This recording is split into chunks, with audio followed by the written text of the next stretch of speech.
بسم اللہ الرحمن الرحیم۔ محترم ناظرین السلام علیکم ورحمۃ اللہ وبرکاتہ۔ مولانا فضل الرحمان صاحب دامت برکاتہم العالیہ ملک میں اسلام نافذ کیوں نہیں کرواتے؟ تفصیلات کے مطابق مولانا فخر الاسلام عباسی دامت برکاتہم العالیہ نے اپنی ایک اور تحریری بیان میں کہا ہے کہ چلیں اس اعتراض پہ بھی ہاتھ صاف کر لیتے ہیں جو مولانا کے سیاسی کردار پہ مشتمل اجلے اوراق سیاہ کر رہا ہے۔ انہوں نے کہا کہ معترضین جب تھک ہار جاتے ہیں تو گالی کی بجائے کچھ مہذب اعتراضات کا سہارا لے لیتے ہیں۔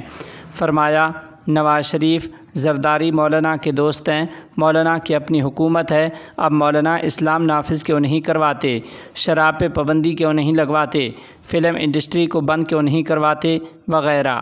گزارش ہے کہ پاکستان کو 70 سے زائد سالوں سے مہذب مخالف کرداروں نے سیکولر بنانے کی کوشش جاری رکھی۔ ملک میں مذہب پسند طبقہ نے ملک کی اسلامی شناخت کی بحالی کے لیے جب بھی ممکنہ کردار ادا کیا تو ہر فورم پہ سیکولر طاقتوں نے ملائیت، دین کے نام پہ سیاست وغیرہ کے طعنے دیے۔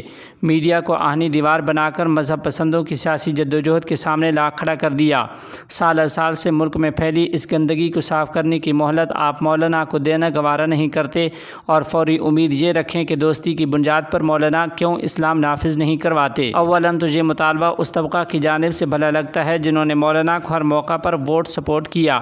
وہ پوچھ سکتے ہیں کہ ایسا کیوں نہیں ہوا۔ وہ طبقہ اور وہ کارکن یہ جانتے ہیں کہ ہماری جدوجہد کا دورانیہ تدریجاً ہمیں منزل تک لے جائے گا۔ قوم پارلیمانی قوت فراہم کرے، مقاصد کی تکمیل تک پہنچنے کا ہنر ہماری قیادت جانتی ہے۔ مولانا فضل الرحمان صاحب دامت برکاتہم العالیہ کو اس وقت تک درجنوں محاذوں پر نبرد آزما ہونا پڑ رہا ہے، کہیں ملک دشمن کرداروں سے نمٹنا اور کہیں اپنے مورچوں کا تحفظ، کہیں سیاسی طاقتوں کو یہ باور کرانا کہ ہم ملک و ملت کو اغیار کے شکنجوں سے کیسے آزاد کروائیں، اور کہیں نظریاتی لٹیروں سے نظریے کا تحفظ۔ فرد واحد اتنے محاذوں پر ڈٹ کر کھڑا ہے، تانے سہتا ہے مگر اپنی منزل سے منہ نہیں موڑتا۔ ثانیاً جس تبدیلی کے آپ خواہش مند ہیں اس تبدیلی کے لیے وقت کا وسیع دامن درکار ہے، نظریہ کی پختگی کے لیے انقلابی ذہن سازی درکار ہے۔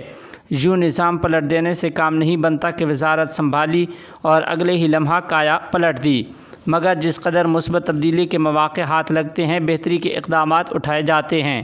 سیاسی لیڈروں کی دوستیوں سے اگر نظام بدلتے تو پھر قومی انقلاب کے لیے جانیں نہ گنواتی۔ آپ مطمئن رہیں اور مثبت سوچ اور سپورٹ فراہم کریں، اطمینان اللہ تعالیٰ دے دیں گے۔ جمعیت علماء اسلام کے سربراہ حضرت مولانا فضل الرحمان صاحب دامت برکاتہم العالیہ کے معتمد خاص مفتی ابرار احمد کی درخواست پر پیمرا ان ایکشن۔ تفصیلات کے مطابق مفتی ابرار احمد کی ساکھ کو نقصان پہنچانے پر پیمرا نے مفتی ابرار احمد کی درخواست پر نیو ٹی وی کو شوکاز نوٹس جاری کر دیا ہے۔ چیئرمین پیمرا نے نیو گروپ کے سی ای او اور انتظامیہ کو 26 جون کو پیمرا ہیڈ کوارٹر طلب کر لیا۔ نوٹس میں کہا گیا ہے کہ سی ای او نیو نیٹ ورک پیمرا کی کمیٹی میں پیش ہو کر ثبوت پیش کرے۔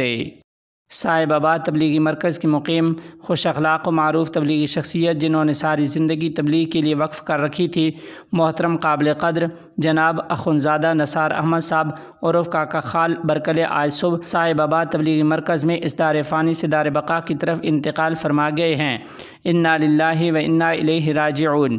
حضرت رحمۃ اللہ علیہ کی نماز جنازہ آج 10 جون 2023 عیسوی بروز ہفتہ بعد نماز عصر شام 6 بجے مسجد عثمان بن عفان جنازہ گاہ زور منڈی خال میں ادا کر دی گئی ہے۔ ریاست 9 مئی جیسے واقعات کی مزید متحمل نہیں ہو سکتی۔ تفصیلات کے مطابق خیبر پختونخوا کے علماء اکرام نے 9 مئی کے واقعے کی مذمت کی ہے اور واضح کیا ہے کہ ریاست ایسے پرتشدد احتجاج کی مزید متحمل نہیں ہو سکتی۔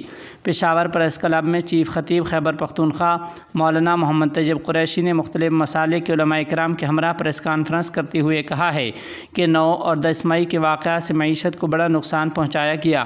پاکستان کے تمام علماء اکرام، مدارس اور خانقاہیں ایسے واقعات کی بھرپور مذمت کرتی ہیں۔ ملک میں سیاسی خلفشار کی وجہ سے توہین مذہب کے واقعات میں اضافہ ہوا ہے۔ ان میں علماء اکرام کی ٹارگٹ کلنگ کے بھی کئی واقعات رونما ہوئے۔ ملک دشمن عناصر نے سیاسی افراتفری کی آڑ میں کھل کر ایسے واقعات کرائے۔ سیاسی عدم استحکام کی وجہ سے مذہبی اور مسلکی واقعات کو ہوا دی گئی۔ ہم تمام مسالک علماء کا پیغام ہے کہ ہم ایک ہیں، کسی کو اجازت نہیں کہ مذہب و مسلک کی بنیاد پر کسی کو نقصان پہنچائے یا قتل کرے۔ 9 مئی کے واقعات کی بھرپور انداز میں مذمت کرتے ہیں، قومی و نجی املاک کو نقصان پہنچانے اور شہداء کی یادگاروں کی بے حرمتی کی بھی مذمت کرتے ہیں۔ خواتین کے حقوق کے حوالے سے اسلام کا منفی تاثر پھیلایا جا رہا ہے۔ ہم خواتین کے تمام حقوق کے حق میں ہیں۔ خواتین کو تعلیم کا حق اسلام دیتا ہے۔ مولانا محمد طیب قریشی نے کہا کہ اسلام اقلیتوں کے حقوق کا علمبردار ہے۔ دین اسلام ملک کی افواج اور پولیس پر حملوں کی اجازت نہیں دیتا۔ اس ملک کے باشندوں کو ملک کے آئین اور قانون کا احترام کرنا چاہیے۔ آئین اور قانون سے انحراف نہیں ہونا چاہیے۔ پیغام پاکستان کو آئین کا حصہ بنایا جائے۔ کیرالہ میں دینی مدارس کے اساتذہ اور تنظیمی کارکنان کے لیے motivational and leadership training centre کی سنگ بنیاد۔ تفصیلات کے مطابق صدر جمعیت علماء ہند مولانا محمود اسد مدنی نے دینی مدارس کے اساتذہ اور سماجی خدمات انجام دینے والے افراد کی ٹریننگ اور موجودہ حالات کے مطابق اپنی سرگرمیوں کو ڈھالنے کی اہمیت پر زور دیتے ہوئے کہا ہے کہ اس کے بغیر ہم اپنی منزل کو پانے میں کامیاب نہیں ہو سکتے۔ مولانا محمود مدنی نے ان خیالات کا اظہار آج جامعہ کوثر کیرالہ میں ایک موٹیویشنل اینڈ لیڈرشپ سینٹر کی سنگ بنیاد رکھتے ہوئے کیا۔ اس موقع پر جمعیت علماء ہند کے نائب صدر اور دارالعلوم دیوبند کے استاذ حدیث حضرت مولانا محمد سلمان بجنوری، جنرل سیکرٹری جمعیت علماء ہند مولانا محمد حکیم الدین قاسمی، جمعیت علماء کیرالہ کے صدر مولانا ابراہیم، سیکرٹری جمعیت علماء ہند مولانا نیاز احمد فاروقی سمیت جمعیت کی سبھی ریاستوں کے صدور و نظماء اعلیٰ حضرات اور مرکزی عہدیداران موجود تھے۔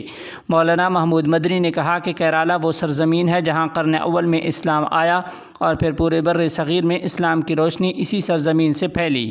اللہ تعالیٰ نے جہاں کے لوگوں کو اس کار خیر کا ذریعہ بنایا۔ ہمارے لیے نہایت فخر کی بات ہے کہ آج ہم اس سرزمین پر موجود ہیں۔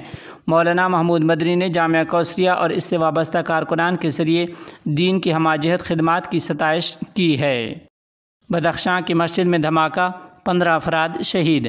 تفصیلات کے مطابق افغانستان کے صوبے بدخشاں کی مسجد میں دھماکے سے سابق پولیس کمانڈر سمیت 15 افراد شہید اور 50 زخمی ہو گئے ہیں۔ افغان حکام کے مطابق دھماکہ افغان شہر فیض آباد کی مسجد میں ہوا۔ دھماکے میں بغلان پولیس کے سابق کمانڈر صفی اللہ سمیم سمیت 15 افراد شہید ہوئے اور 50 زخمی ہو گئے ہیں۔ افغان حکام کا کہنا ہے کہ دھماکہ بدخشاں کے شہید نائب گورنر مولوی نثار احمد کی فاتح خوانی کے دوران ہوا۔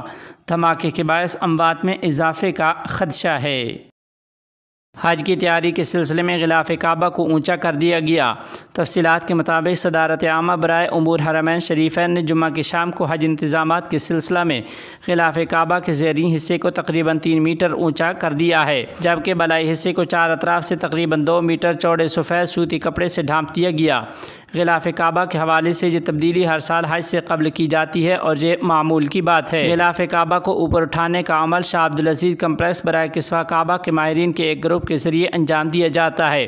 یہ بات قابل ذکر ہے کہ یہ غلاف کعبہ کو اونچا کرنے کی روایت صدیوں پرانی ہے۔ اس کے بالائی حصے پر سفید کپڑا چڑھانا حج اور مناسک حج کے ایام کی علامت ہے۔ ماضی میں غلاف کعبہ کے بالائی حصے پر سفید کپڑا اس بات کا اعلان ہوتا تھا کہ حج کا موسم شروع ہو چکا ہے۔ اس کے علاوہ اس کپڑے سے غلاف کعبہ کو محفوظ رکھنے میں بھی مدد ملتی ہے۔